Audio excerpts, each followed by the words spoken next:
Hi, everyone. Thank you for listening to my presentation today. My name is Max Gebhardt. I'm the head of FraudAction Commercial Success with Outseer.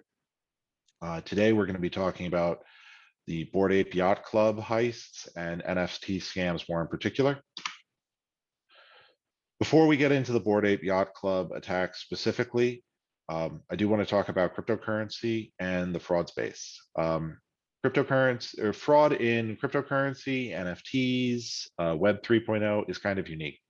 It's a major target for cyber criminals, but it's a major target for cyber criminals for some reasons you may not think of. The easy one that everyone always gets is that cryptocurrencies have anonymous ownership, and so therefore it's a lot easier for you to have stolen cryptocurrency and then use it again later. It's also a great tool if you're trying to do money laundering or you're trying to get involved in potential proceeds of a crime and you don't want to tie it back to you.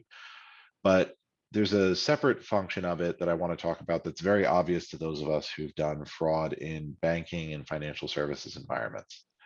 Cryptocurrency transactions are irrevocable. Once you've made the transaction, the cryptocurrency is gone and there is no clawback, there is no undo button. That's actually very unique within financial solutions and products. We talk a lot about clawback or chargeback solutions. There's a lot of fraud prevention that happens within banking built around the fact that the money hasn't settled yet. There's been a transaction, but there's been no settlement of the account. All of this gives you an undo button, and that doesn't exist in crypto. This is really interesting to fraudsters because they know about the undo button, and that actually creates a problem for them. Crypto gets rid of it completely for them, so it makes it much easier for them to attack. I also wanted to mention that cryptocurrency as a thing is inherently full of fraud.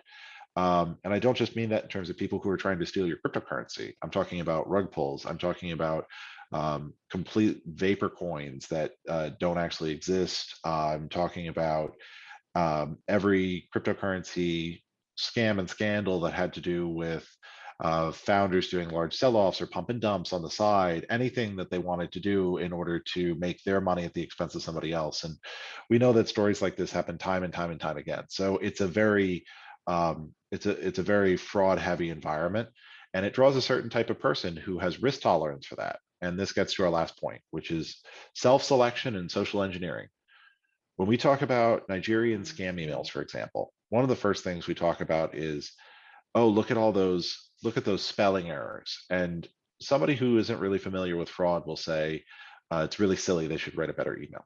For those of us who've been doing this for a while, we turn around and we say, no, you don't understand. It's self-selection. They want people who don't notice the spelling errors. They're better targets.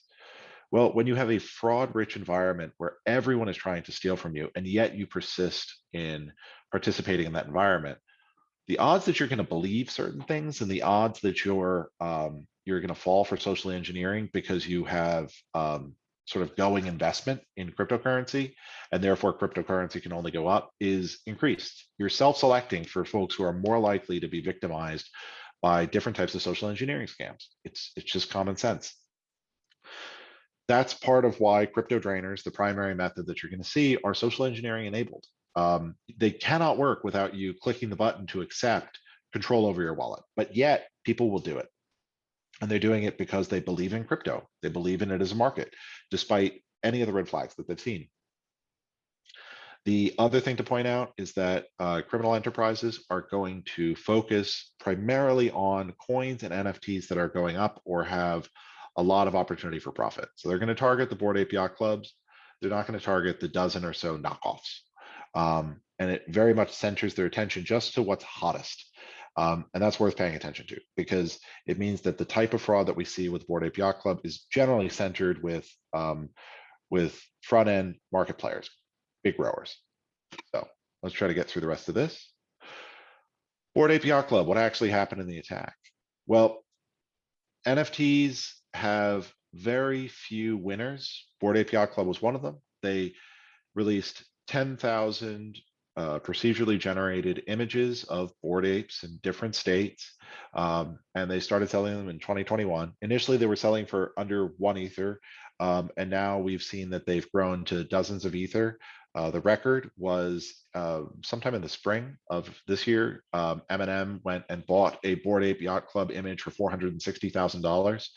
And that kind of activity is also very positive feedback loop oriented. So famous person goes and buys a very expensive NFT, and that triggers more buying frenzy, which triggers more celebrities buying famous or buying really expensive NFTs. And that drove Bored Ape Yacht Club to new heights, but it also made them a target. Not on the slide, but this started actually on about April 1st. Somebody on the Bored Ape Yacht Club Discord server, which is a closed Discord server to Bored Ape Yacht Club members or holders, posted a phishing link, and they stole one NFT, one Bored Ape Yacht Club NFT. That should have been telling, because this was just a regular user posting a single phishing link. They were able to get away with something that was hundreds of thousands of dollars. Well, it definitely set the pace, because within the same month, on the 25th, Bored Ape Yacht Club's Instagram was breached. This was accomplished through a mixture of social engineering, as well as I believe there was a SIM swap involved in the attack as well. But either way, they were able to gain access to the Instagram account of Bored Ape Yacht Club, where they were able to post their own fake advertisement for a new crypto minting. That released, and it had a single link to a crypto drainer. They netted $2.4 million in NFTs. And it's worth pointing out that people who participate in NFTs have a tendency to have large holdings of other types of cryptocurrency. These crypto drainers don't just have to drain NFTs. They can also drain all your crypto in that wallet. And that is definitely a focus of these attackers, which is part of what makes some of these attacks so disastrous in terms of their impact. Not to be outdone by the Instagram attack, there was a follow-up attack on June 4th on the Bored Ape Yacht Club Discord server. In this case, as opposed to a single user on that Discord server posting a link, they were able to socially engineer access to an admin account on that Discord server. And then they posted yet another airdrop minting that was going to be coming in that you could sign up for. Folks clicked the link, $360,000 worth of NFTs gone, and untold other cryptocurrency through the drainers. So highly, highly effective scam. And it's really worth pointing out that that Discord scam, not only was it very quick after the Instagram scam, but it was basically the exact same scam. And yet it still netted positive results. Not as tremendous as the initial scam, but this is what we see. And this is what I mean when I say target-rich environment or self-selected target-rich environments. You have a lot of people who are going to click those links. And with automation, that money moves fast. So here, I want to talk about the real meat and potatoes of this. We have our researchers who are able to go out and start talking to a bunch of different actors, but we selected some small examples that we feel we can share without breaking our secrecy around methods or who we're talking to or how we're talking to or anything like that would harm us.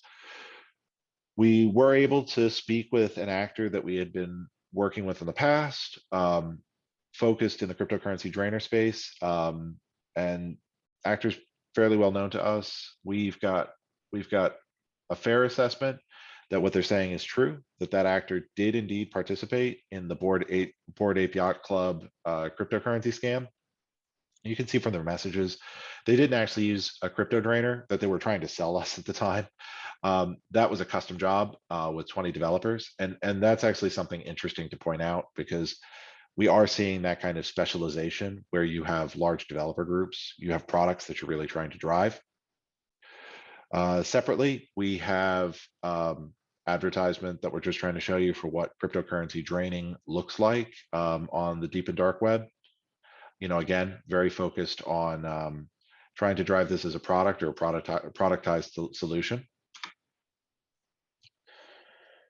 Well, thank you for sitting through today's discussion. I hope you found everything interesting. I hope you found our fraud intelligence interesting. Outseer is a major player in the fraud space. We primarily work in real-time decisioning and fraud prevention, but we also have our real-time payment solution as well as our FraudAction portfolio, which particularly is working on takedowns and cyber intelligence, and directly contributes to the work we were able to do to give you this presentation today.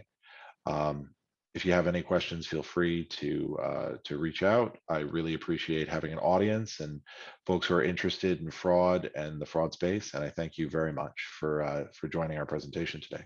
Thank you.